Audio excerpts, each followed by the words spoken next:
Hello,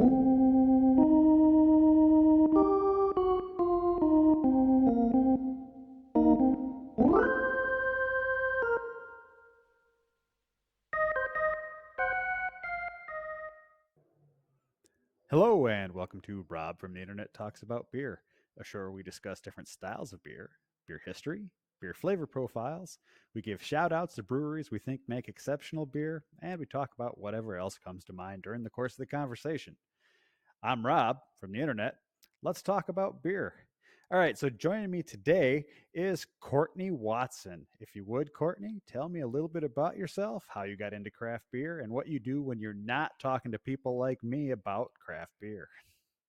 Well, thank you for having me. I appreciate it. Um, I got into craft beer by mistake.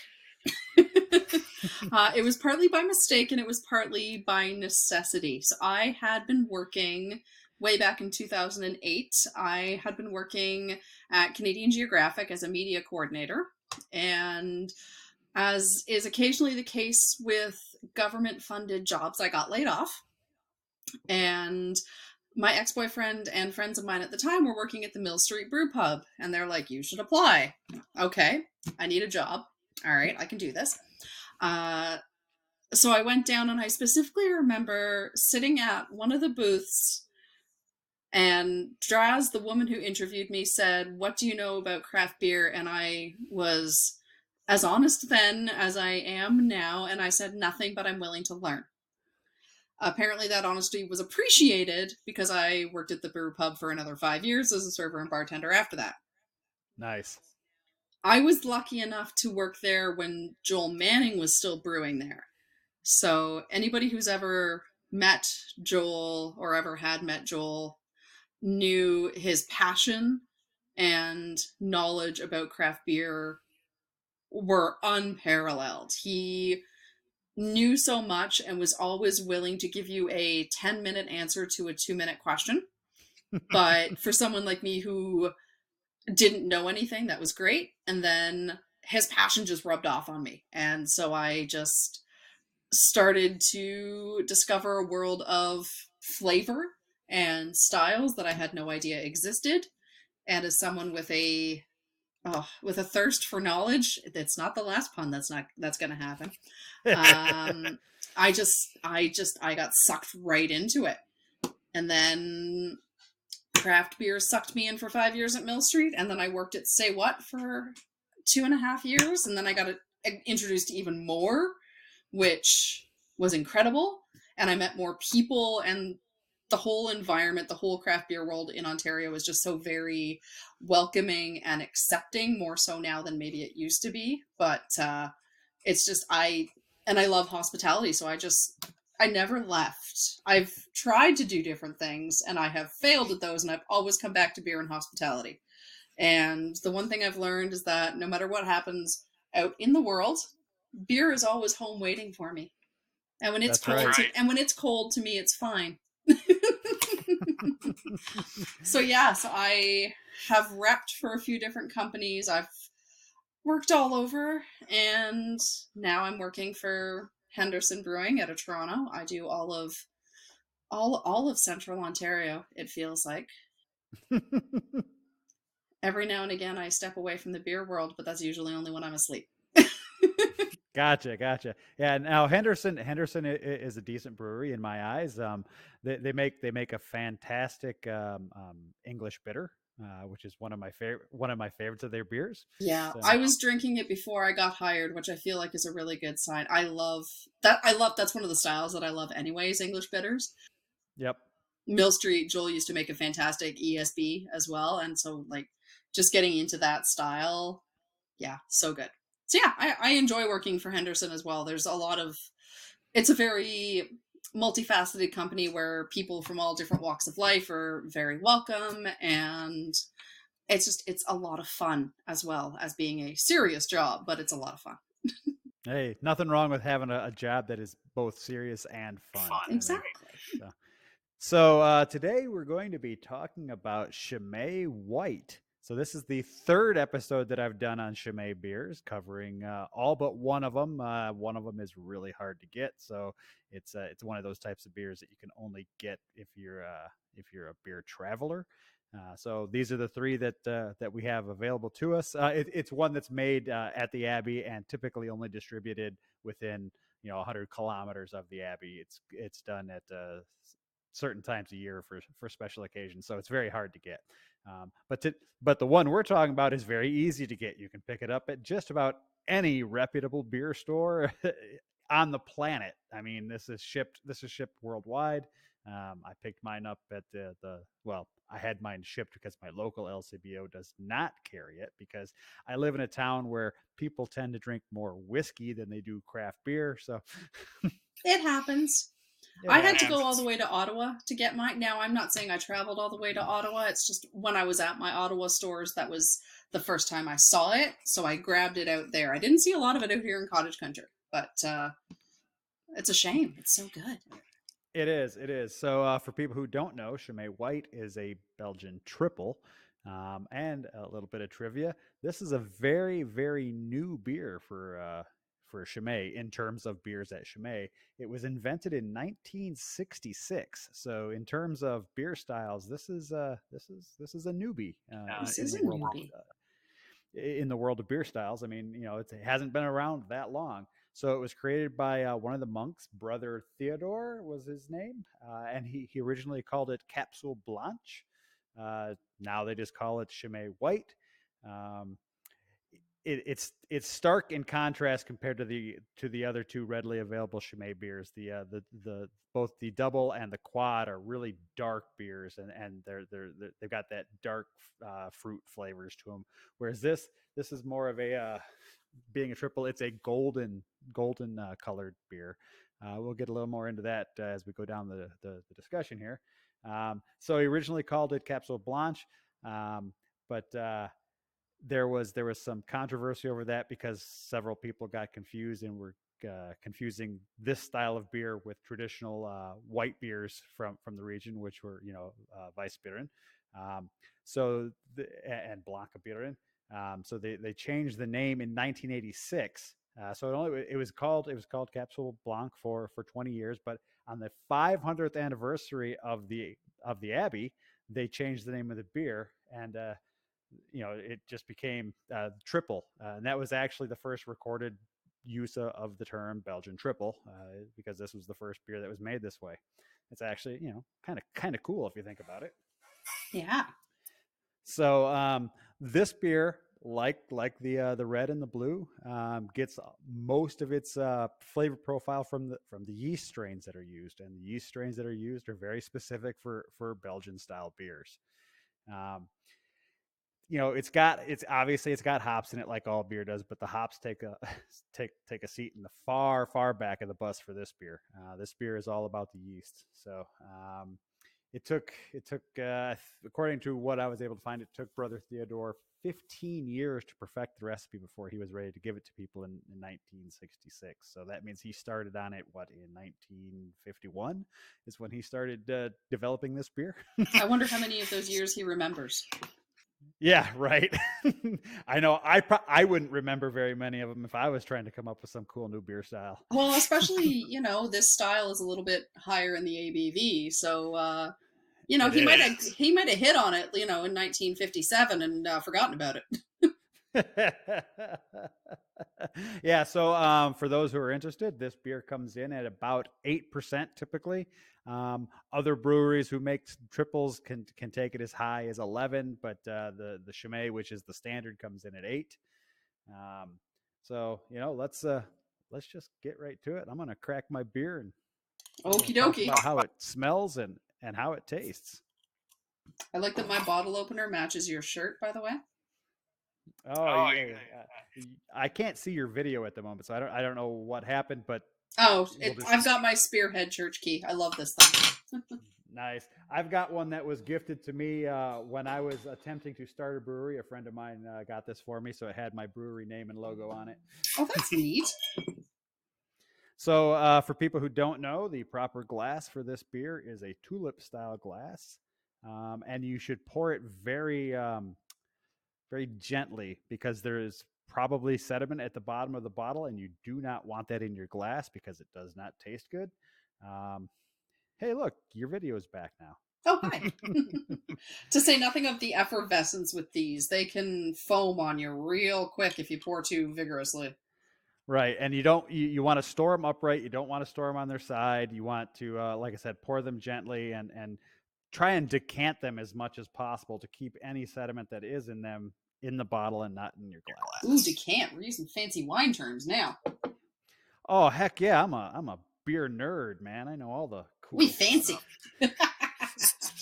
Speaking of beer nerds, I'm actually going to be taking beer nerd certification classes starting next Tuesday. I'll be doing the Prodome classes. That's level So 2, right? no, it'll be level 1 for me. I have to start with level 1. Everyone has to start with level 1. So, but it's yeah, I'm taking those at Clifford Brewing. Oh, very For cool. The beer so, enthusiast one is really fun. I did it a while ago. Let's just put it that like 10 years ago, probably. It's a lot of fun. Roger is so yeah, much fun. yeah. Roger won't be teaching this one.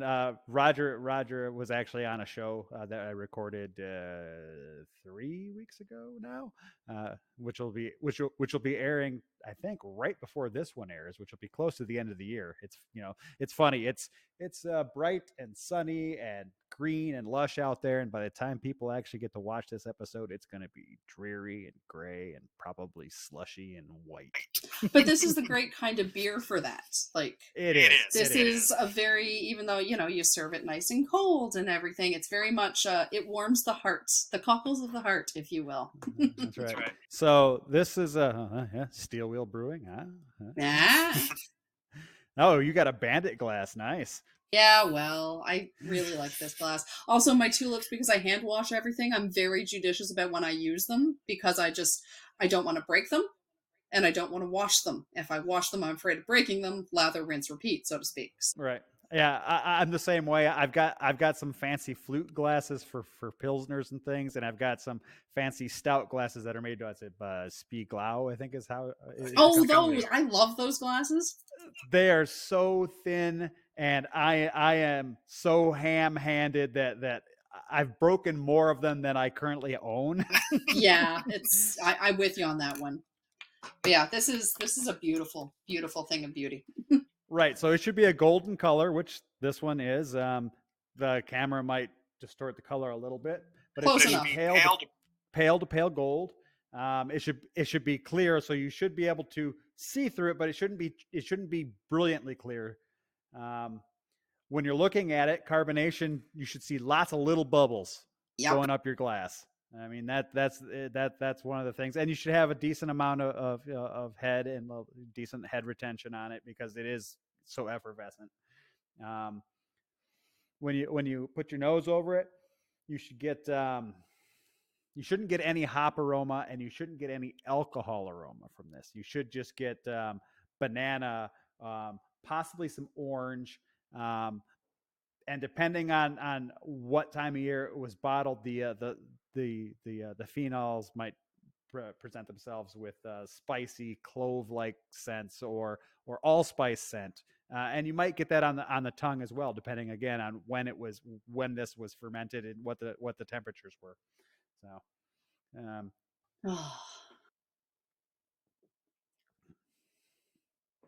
it's such a good beer. Mm-hmm. Despite the fact that it's 8%, it is very light in mouthfeel. Um, it's not one of those beers. It's not like a barrel aged beer where it's going to coat your mouth and kind of stay there. You drink this beer, you're not drinking water. It's not as thin as water, but it's nowhere near as thick as a lot of the other. It's not as thick as a stout or a Baltic porter or something like that. You drink it, it lingers for a second or two, and then it's gone. I mean, and that's really what you want for this style of beer, because you want it to be gone, so you're like, oh, I need more beer. Yeah, this is the kind of beer when I was working, well, in any of the restaurants that I was working at or the bars, I used to call this kind of thing a stand-up beer, where you didn't realize how much it was going to hit you until you stood up. Because once you get off that bar stool, you go, oh, my. But this is, I really feel like with this one too, especially some of the spice characteristic that comes through from the nose onto the palate comes from those tiny little bubbles that kind of dance across your tongue. And then this, I mean, I know that people, other triples, I don't find it so much with this one, but bubblegum notes have been like that pink Hubba Bubba classic bubblegum. That is something that people can pick up as well. I always find with, beers like this or any beer, I always love talking to people and finding out what flavors they pick out because everybody's palate is different and everybody's frames of reference are different. So some people can pick out the bubble gum and I will think they're nuts, but they're not nuts because that's what they taste and that's what it is. It's amazing that you should say that some people's palates are different and what they pick up is different because that's the whole point of this show. Yep. It's not just me sitting here pontificating about this is how this beer should look and this is how it tastes. It's me and someone else. So I might taste something and you might go, yeah, I don't get that. What the hell are you talking about, loser? I would never call you a loser. I might say what the hell are you talking about, but I would never call you a loser. I get it. It would be an implied loser. I see how you work. I would never imply that. Yeah, I would never do that. Yeah, exactly. Never. So when I taste this, I get a heavy hit of banana up front. And that's partially because I get it on the nose as I'm bringing it up to my face, and majority of your taste comes from what you can smell, but I do get it in the mouth as well. It is very banana flavor. I'm not picking a whole lot of spice up on this one. I actually picked more spice up on the quad, the Chimay Blue that I did the show on. I'm picking up in this.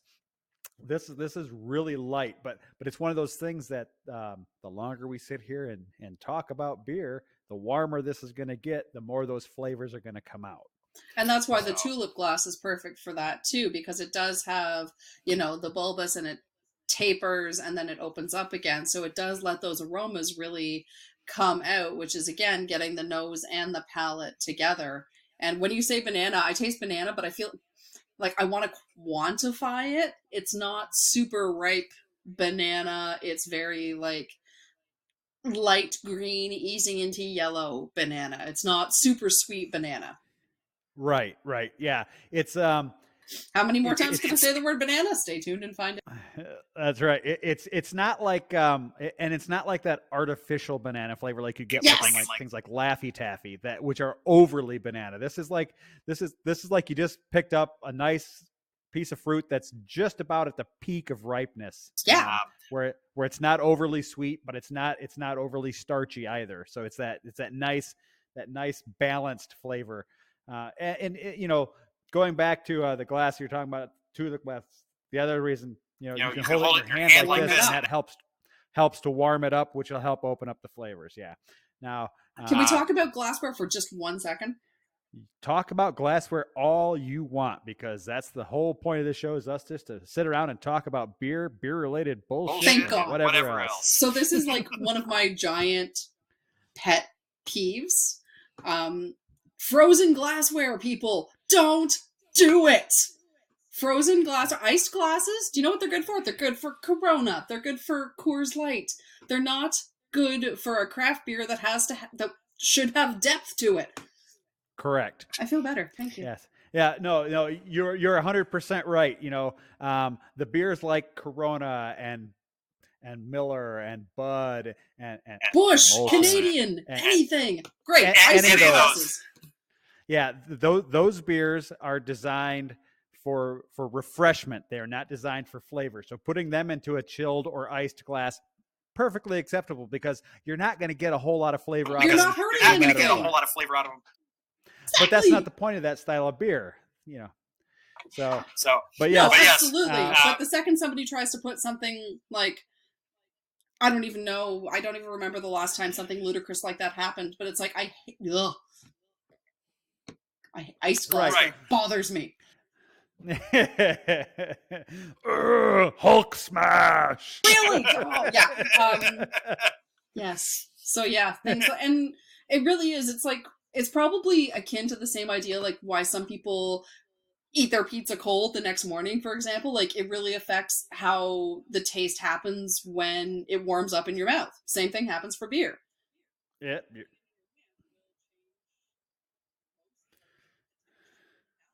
Yeah, yeah, and this is a beer that really does, you know, it really does benefit from letting it breathe a little bit and warm up while you're drinking. It's not a beer you want to just like slam back. If you're just going to sit around and slam these back, move on to something like a Corona or a Busch or a Miller or a Bud, because those beers are designed to be pounded back. This is a beer that's designed to be held and consumed more like you would like a fine whiskey.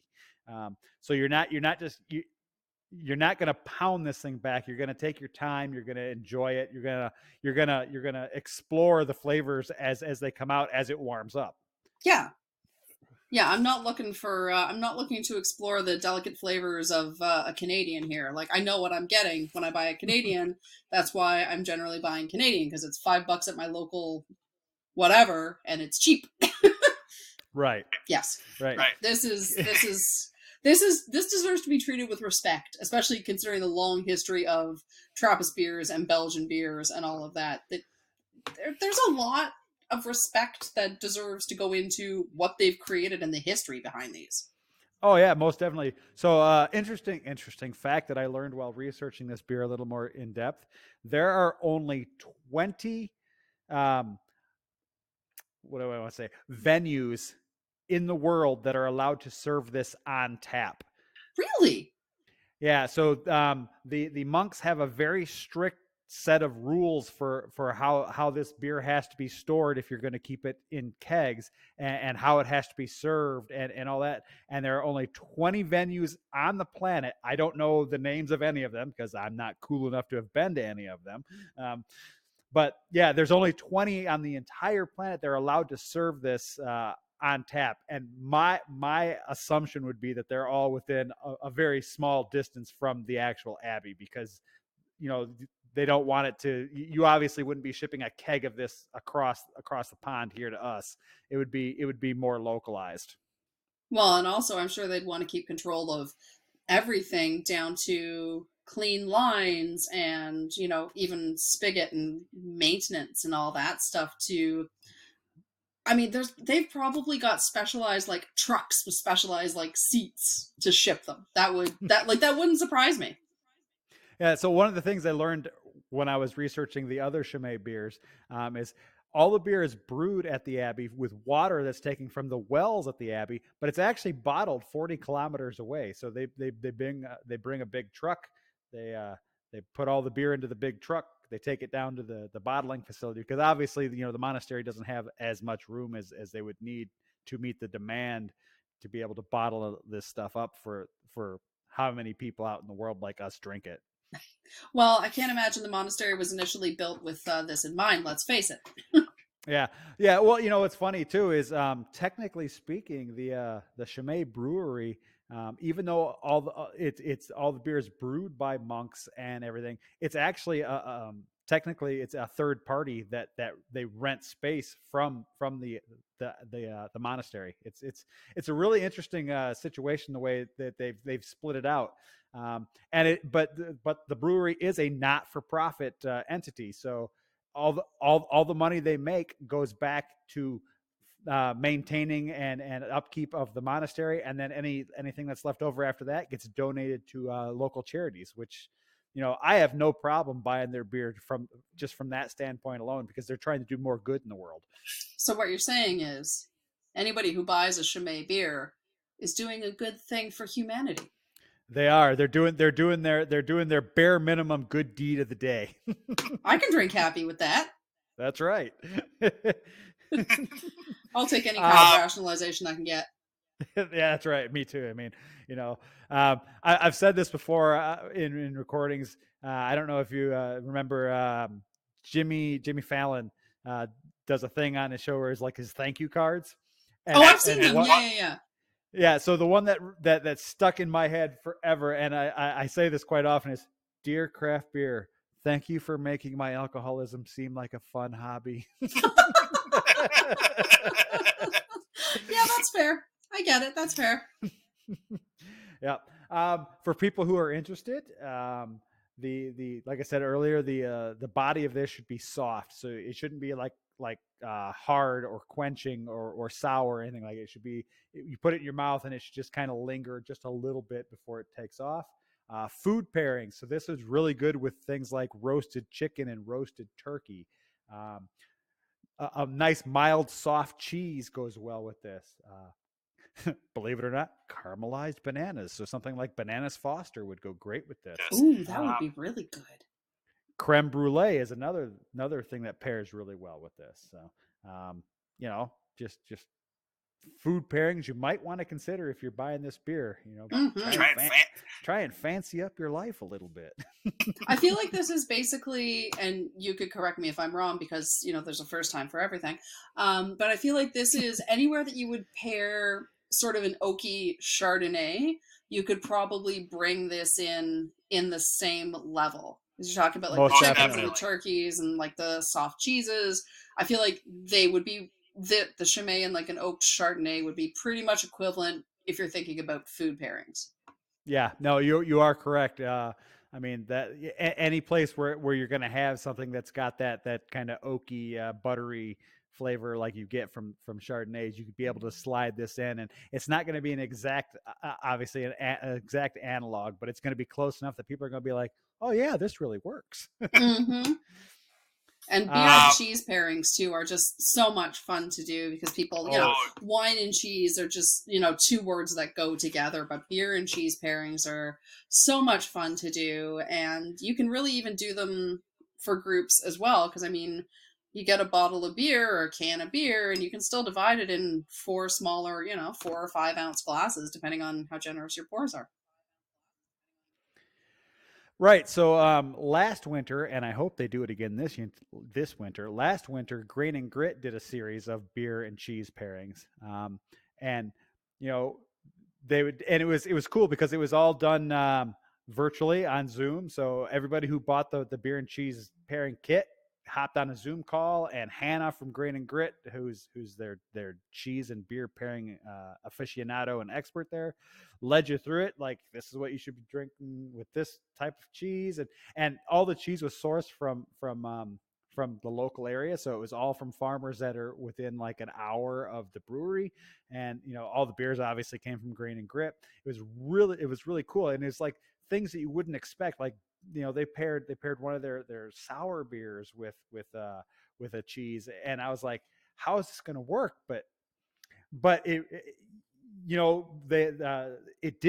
was amazing. It's like the sourness of this beer plays off one of the flavor characteristics of the cheese, and the two together were just absolutely phenomenal. I mean, and it was great. We did it. I think they had 4 of them, and I think we did 3 of the 4 of them, and it was great every time. But yeah, we did. We had our sister-in-law. My sister-in-law came over, and it would be my wife Lisa, my sister-in-law, and I would be splitting. So there's a beer comes in each one, so we'd put it into 4-ounce pours, and we divide everything up, and it was great. And at that point, you're still basically sober enough to appreciate what's going on. Right. It's not like how I would typically do it, where I have my big Nonic pint, 20 ounces of beer and a tiny little sliver of cheese. See, I do big pint glass, big cheese hunk. Big pint glass, big cheese hunk. I love cheese. So I can't say it would be tiny little sliver of cheese, but yeah, beer and cheese pairing. Delightful. Yep. As I mentioned earlier, the proper glassware for this is the tulip. If you don't have a tulip, put it in whatever you've got, including a red Solo cup, because a good beer is going to be a good beer. It's just going to be better in the proper glassware. Serving temperature is 5 to 7 degrees Celsius. That's 40 to 45 degrees freedom units for my non-metric friends. Um, I have to do both units because I am an American living in Canada. So I do have people who watch this that are American, and they're like, "What the hell is a Celsius?" It's something that goes 0, 1, 2. It makes sense. Yeah, it is pretty funny. It goes from 0 to 100, and there's a lot of people I know in the States that don't think they know Celsius when they actually do, because they're like, oh yeah, water boils at 100 degrees. Celsius. Celsius. Yeah. So, but yeah.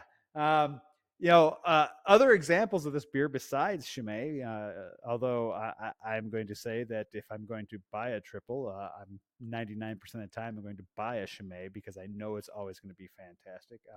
Allagash makes a triple called Allagash Triple. Hey, go figure.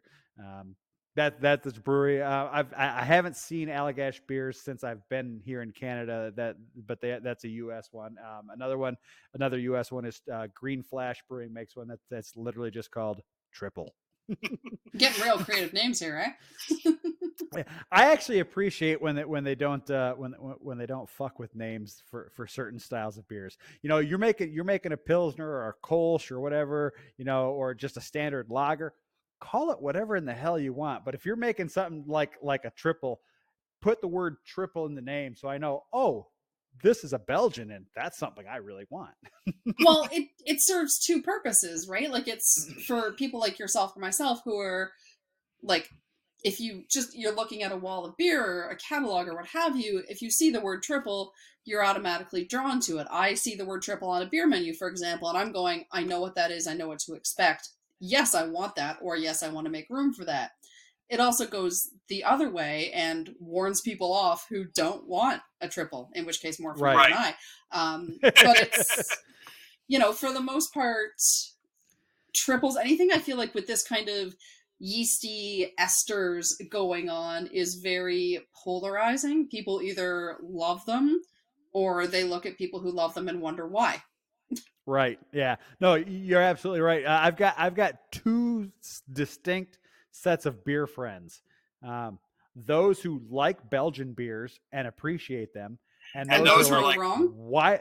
Those who are like, why the fuck would you drink that? And I'm like, because it's really good beer, and you're wrong.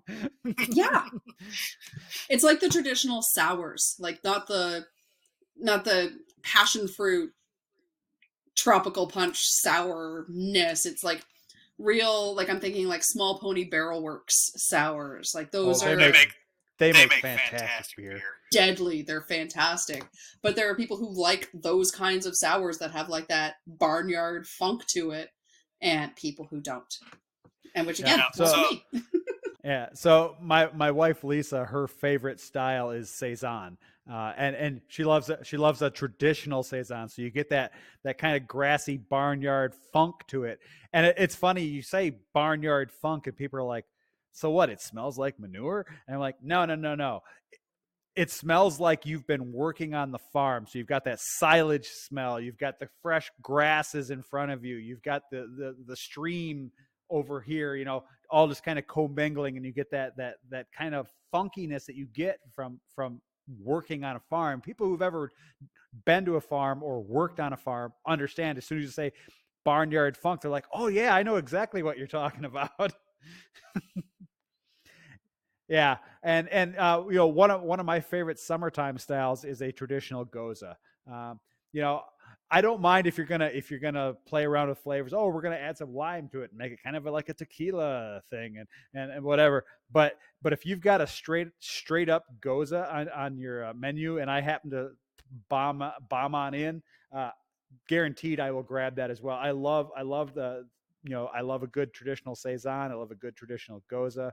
Uh, I love an old school traditional English IPA. You can keep your hazies, you can keep your West Coast. Just give me an old school IPA where it's got that super malty up front with that bitter punch at the end, and I'm happy all day long. There are certain styles that I really enjoy, the old school stuff, and then there's other stuff. It's like I like a Berliner Weiss, but I'll take a flavored Berliner Weiss all day long over a standard one just because of the acid profile on it. For sure. And there are things like I remember that's why, like, again, harkening back to Mill Street, which is really my introduction to styles. So that was where I really started learning what the heck beer was. The Tank House was a great example of a great IPA. Even just the regular IPA, great example of it. Transitioned me into Smash Bomb by Flying Monkeys, which no longer is a thing. And that's also, Mill Street is also where I came to appreciate cask ales. Speaking of traditional, I love a good cask ale. Man, They are underappreciated and just hard to find, and I love them.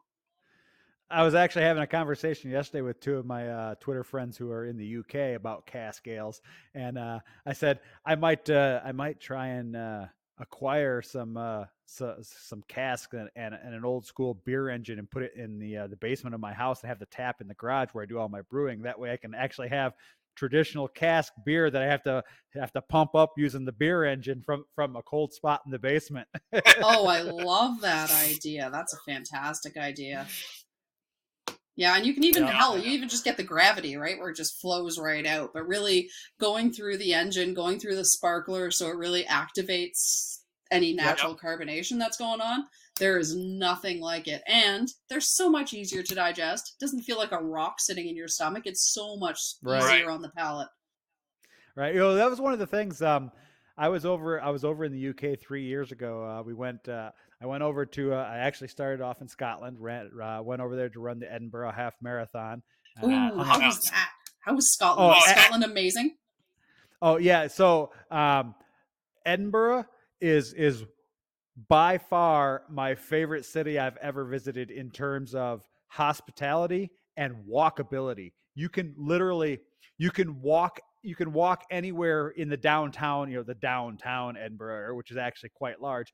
It's all super pedestrian friendly, and they actually had like two different public bus systems, and they've got taxis all over the place, and um, they have an app for their taxis that's kind of like Uber, that if a taxi isn't available, an Uber driver shows up. That is so cool. It was absolutely fantastic. But yeah, Edinburgh was great. I drank a lot of beers there, a lot of traditional cask ales, and then from there we went to England. We were in England for like a week, and again I drank a lot of traditional English beers there. Had some fantastic bitters and things like that, and then we went to Ireland for I think it was 5 days, and again drank a whole lot of traditional beers there, as well as a lot of Jameson, because we went and toured the Jameson facility, and we went and toured the Guinness facility because you have to. I mean, Well, I mean, you're there. What you have to. right, right, yeah. Anybody who gets the opportunity, I would highly suggest going and touring the Guinness facility. It's absolutely gorgeous. It's in the James Gate facility, which is no longer used for producing beer, but it's a museum, and it's 5 or 6 levels tall, and there's a bar and restaurant on every level, at least one bar and restaurant on every level that serves all all their beer styles and everything. But it the interior design is actually designed so that there's a hole in the center that is the shape of a Guinness pint glass. Oh, neat. It is so cool. Oh, And then there's a thinker. the top level is 360-degree windows, so you can view all around for. I mean, you can see for miles from up there on a clear day. It's absolutely gorgeous. Oh, that sounds wonderful. I've always wanted to go to Ireland. It's on my bucket list, 100%. And one day I will get over there. Yeah, yeah.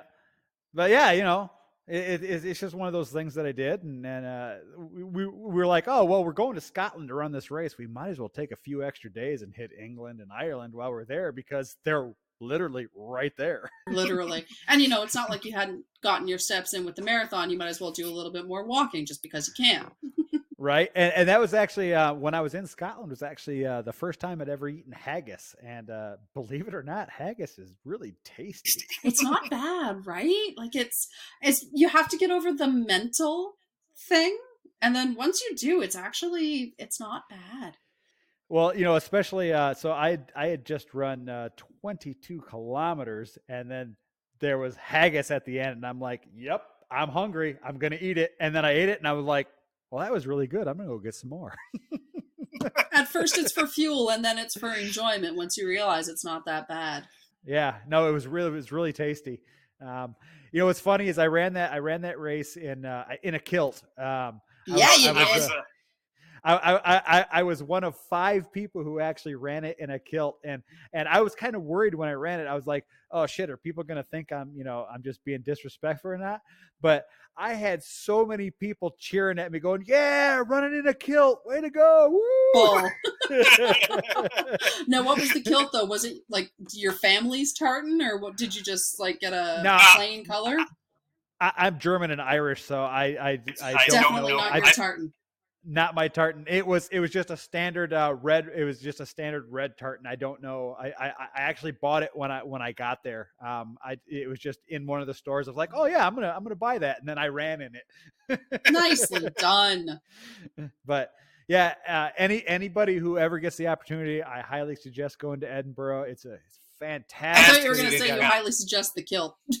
Oh, hey, I mean, I got nothing. I got nothing against the kilt either. I mean, just make sure you clip that modesty panel. I don't need to see what's going on down there. And maybe not November, December around these parts, because boy, that Right. gets a bit nippy. Yeah, just a little bit. Oh, as all the Highland units in the army will attest to, Remembrance Day in a kilt can be very good or very bad. Jerry, there was shrinkage. I was in the no. Right. That sounds like that was a hell of a trip, and yeah, lots of beer. A lot. Did you have a lot of whiskey while you were over there too, or scotch? I did. Both. Yeah. In Scotland, we drank a lot of scotch. And in Ireland, we actually went. There's actually an Irish whiskey heritage museum in downtown Dublin that does a Sunday brunch. So you get your reservations, you go. They have a nice little kind of a continental breakfast, nothing too heavy. But then you get your choice of they have like 72 different Irish whiskeys, and you get your choice of 4 of them that come with it, and then they give you a decent discount if you want to try other ones. So I ended up having like 6 or 7 while we were there, and I found a great Irish whiskey that I'd never heard of before called Writer's Tears, and they actually sell it in the LCBO here in my town. They do now, yeah, I think it's new though. I don't think they've had it in the LCBO for a long amount of time, because I don't know. I've only gotten into scotch and whiskeys in the past maybe 10 years or so. So yeah. Now I love a good scotch. One of my favorites is Lagavulin. Super peaty. A lot of people don't like it because of that peat profile. The other ones I like, I love Balvenie does a 12-year-old double cask one, and the Balvenie has my heart. Yeah, 14-year-old Caribbean cask is actually my favorite Balvenie. Oh, I haven't. I think we were talking about that on Twitter one time. I haven't had that one yet, but it's like on my bucket list. I think it's about $140 at the LCBO, and yeah, it is pricey. I mean, even the 12-year-old one is like $100. But if you like really good scotch, I also like Oban. Oban makes great scotch too. I actually had one when Game of Thrones was a big thing. Oban did a series of Game of Thrones inspired different variations on their scotch, and did they? Yeah. So, and we tried them all, and our favorite one was actually the Night's Watch. So it was cool. It came in a black cylinder, and it had the Night's Watch oath written on the cylinder in black. So you had to kind of like turn the thing to read it and stuff. But it was a really nice. It was I think it was a 14-year-old scotch as well, and it was really nice. I mean, they make good stuff. So I mean, they do. Yeah. Nice. I love it. Yeah. I love it. And it's getting into scotch weather too. So I mean, and it's the same scotch weather. This is true. But the same thing applies for scotches and whiskeys as to the Chimay, having it in those little, the proper glasses that do the flourish thing, so you can get it in your hand, warm it up a little in your hand, let the odors release. It's the same. Yep. It's the same basic principle. It is, yeah, and the same thing. I mean, as they warm up, their flavors open up more. I very, very, very rarely ever drink scotches chilled or on ice or on cold rocks or whatever you're going to do. I really prefer them, room temperature, because that's where they really shine.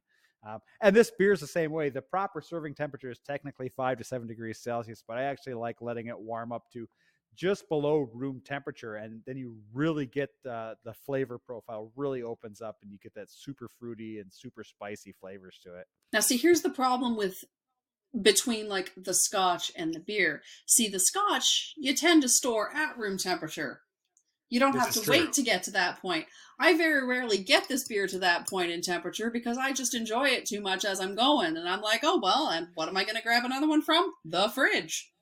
That's why you pull two out and you let one sit on the counter. You I got don't to think have ahead. that. I don't have that kind of foresight. Come on.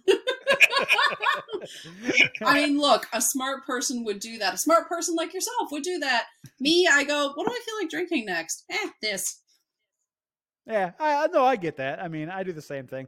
It's like, I store my stouts in the same cooler that I store the rest of my beer in, and with my stouts, I have to let them sit for like a half hour to 45 minutes before I can actually drink them. So I'll pull out some other beer, and I'll pull out my stout, and I'll set the stout on the counter and just let it come to a warmer temperature while I'm drinking the other two or three beers before it Barley actually reaches wines, too. Barley wines are very much in that room temperature category as well.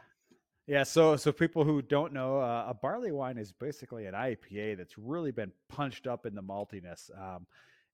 It's fantastic, and unfortunately, by the time this airs, it probably won't still be around. But Sawdust City has a great one called Lonely Wine.